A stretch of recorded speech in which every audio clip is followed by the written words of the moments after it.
আসসালামু আলাইকুম। আমি ডক্টর মুজিবুর রহমান।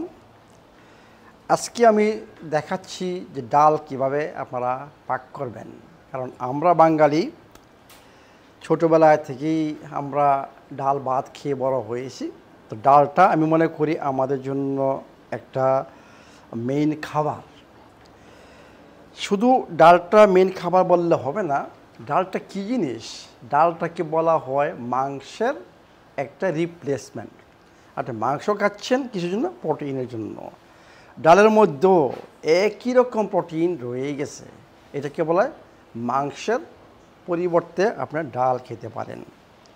ডালটা হচ্ছে উদ্ভিদ জগতের প্রোটিন, আর মাংস হচ্ছে প্রাণী জগতের প্রোটিন। আমি সবসময় বলি যে আমরা যত বেশি উদ্ভিদ জগতের খাবার খাবো ততই আমাদের গাট ভালো থাকবে এবং আমরা সুস্থ থাকব এবং আমাদের রোগ কম হবে। কারণ মাংস একটা জিনিস মনে রাখবেন, আপনার গাট হেলথকে নষ্ট করবে। মাংস অত্যন্ত ডিফিকাল্ট টু ডাইজেস্ট। উদ্ভিদ জগতের খাবার অত্যন্ত ইজি ডাইজেস্ট করে আমাদের বডি। এই জন্য আমি বলি বেশি বেশি ডাল খাবেন মাংসের চেয়ে। তো ডাল এখানে এক ধরনের ডাল। অ্যাকচুয়ালি আমি রিকমেন্ড করি বিভিন্ন ধরনের ডাল। আপনারা মুগ ডাল আছে, মাছ ডাল আছে, আর কী ডাল আছে, যাই হোক আপনাদের হাতের কাছে যেটা অ্যাভেলেবেল আপনারা সেটা ইউজ করবেন। তো আমি মনে করি মসুরের ডালটা সবচেয়ে টেস্টি এবং এটা সবাই লাইক করেন, এটা পপুলার। দেখেন এই আমি ডাল অলরেডি ধুয়ে নিয়েছি অলরেডি। এখানে শুধু ডাল। এখন দেখেন আমি এটার সাথে কী অ্যাড করব। আমি অ্যাড করব আদা,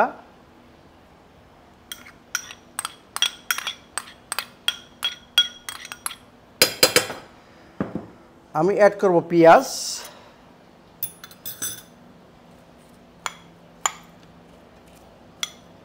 দ্যাটস এনাফ আই থিঙ্ক। আমি অ্যাড করব রসুন এবং কাঁচামরিচ।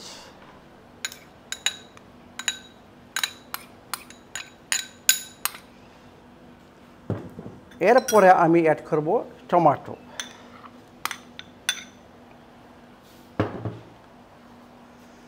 এরপরে আমি হিমালয়ান পিঙ্ক সল্ট,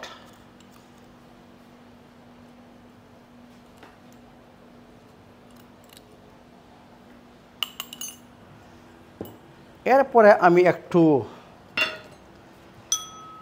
হলুদ। আমি রিকমেন্ড করব আপনারা বাজার থেকে হলুদের পাউডার কিনবেন না, এইগুলা ন্যাচারাল ফুড না। যদি আপনাদের সুযোগ থাকে এবং সামর্থ্য থাকে আপনারা আমি যে টারমারিক টি রিকমেন্ড করি সেইটা ইউজ করবেন। জাস্ট একটু অল্প একটু।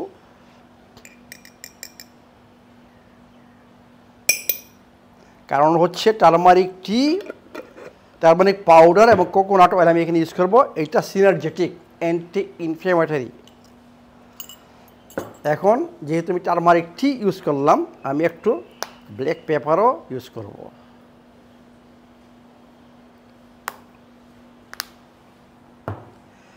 এখন দেখেন এই যে খাবারটা তৈরি হচ্ছে আমরা মিক্স করবো ভালো মতো।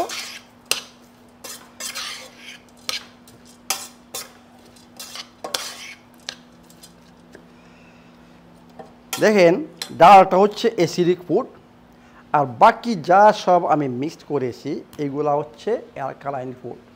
মানে এইটা আপনি এখন নিউট্রাল করে ফেলছেন, এখন অ্যাসিডিক ফুড না। যদি ডাল শুধু পাক করেন তাহলে আপনার ডালটা হবে অ্যাসিডিক ফুড।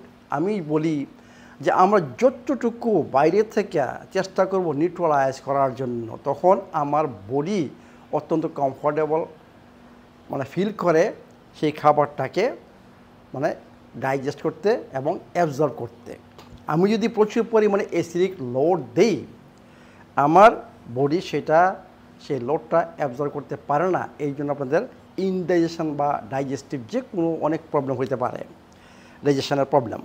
তো যাই হোক আমি বলি যে আমরা যদি প্রকৃতির নিয়মগুলো ফলো করি এবং ন্যাচারাল সোর্স থেকে খাবারগুলো জোগাড় করি তাহলে আমাদের ডাইজেশনের কোনো প্রবলেম হবে না।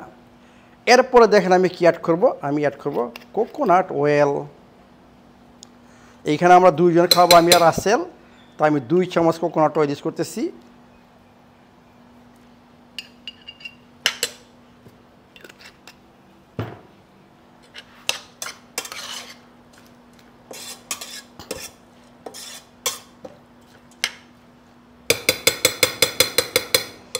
এখন আমি অ্যাড করব পানি।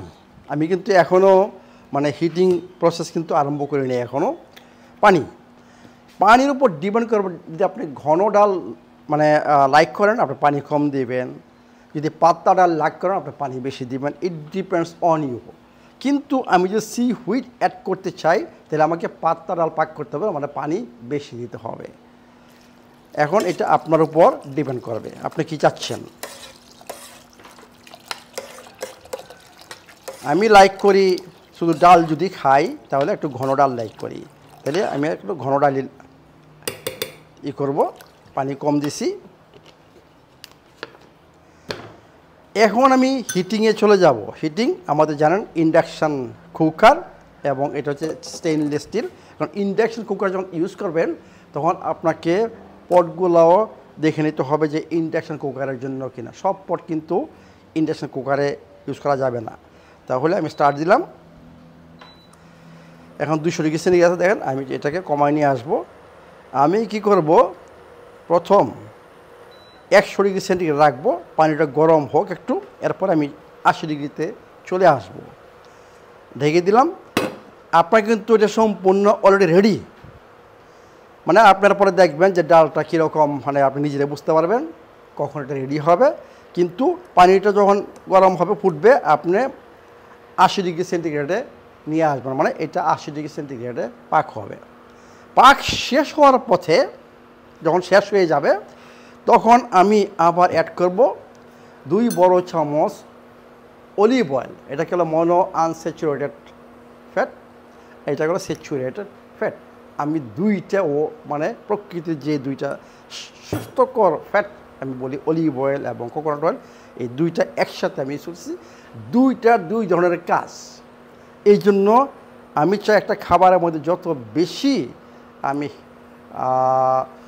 নিউট্রিয়েন্টস অ্যাড করব, ততই আমার শরীর সুস্থ থাকবে।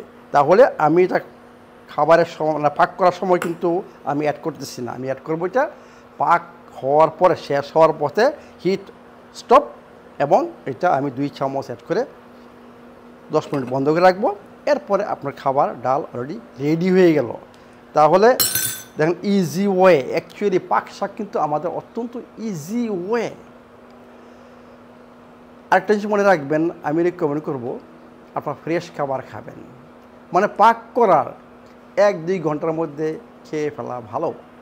কোনো কিছু জিনিস আপনি রাখতে পারবেন ফ্রিজে, মনে করেন রেজিস্ট্যান্স স্টার্চ, আমি বলি ভাত, কিনোয়া বা কুইট আপনি রাখতে পারেন ফ্রিজে, এর পরের দিন খেতে পারেন। মানে এটা হলে রেজিস্ট্যান্স স্টার্চ, একটু গরম করে খাবেন, ইটস গুড, মানে আপনার ব্যাকটেরিয়া খাবার হয়ে যাবে।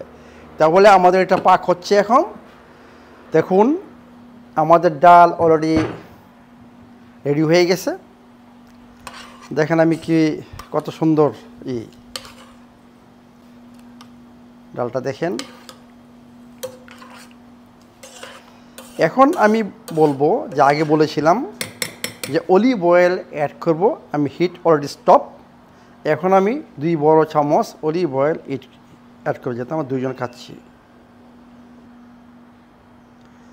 এখন কোনো হিট নাই, এখন ডালে যে হিট আছে সেটা আপনার অলিভ অয়েল নষ্ট করবে না।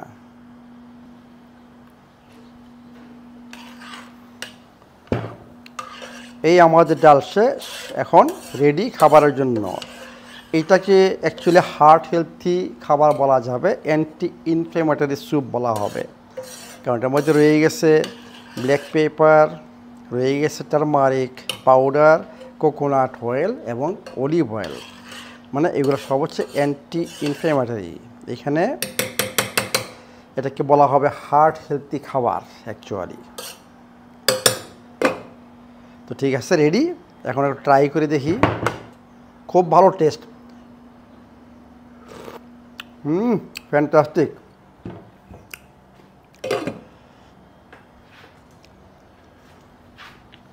তো আমাদের ডাল স্যুপ শেষ হয়ে গেল। আপনারা এখন সরাসরি ডাল স্যুপ খেতে পারেন, জাস্ট স্যুপ হিসাবে। আর না হয় আমাদের যে কালো ভাত বা কুইট কিনোয়ার সাথে খেতে পারেন, খুব টেস্টি। পাক করার পদ্ধতি আমি সবসময় বলি অত্যন্ত ইম্পর্ট্যান্ট। পাকের মাধ্যমে আমরা ভালো জিনিসগুলোকেও আমরা অক্সিডাইজ করে ফেলবো, বা বিষ তৈরি করে ফেলবো শরীরে। এই জন্য বলি যে পাক করবেন মানে সুন্দরভাবে এবং হেলথি ওয়ে, সুস্থকরভাবে। মেইন কথা হচ্ছে কম হিট, মানে লো হিটে বেশি সময় পাক করা ভালো, সে হাই হিটে কম সময়ে পাক করা। হাইটে যখন যাবেন তখন সব কিছু নষ্ট হয়ে যাবে, সব অক্সিডাইজ হয়ে যাবে। তাহলে আসুন আমরা ভালো মতো পাক করতে শিখি এবং সুস্থ খাবার খাই এবং আমাদের ডাইজেশন ঠিক রাখি এবং আমরা সুস্থ হই। Thank you very much.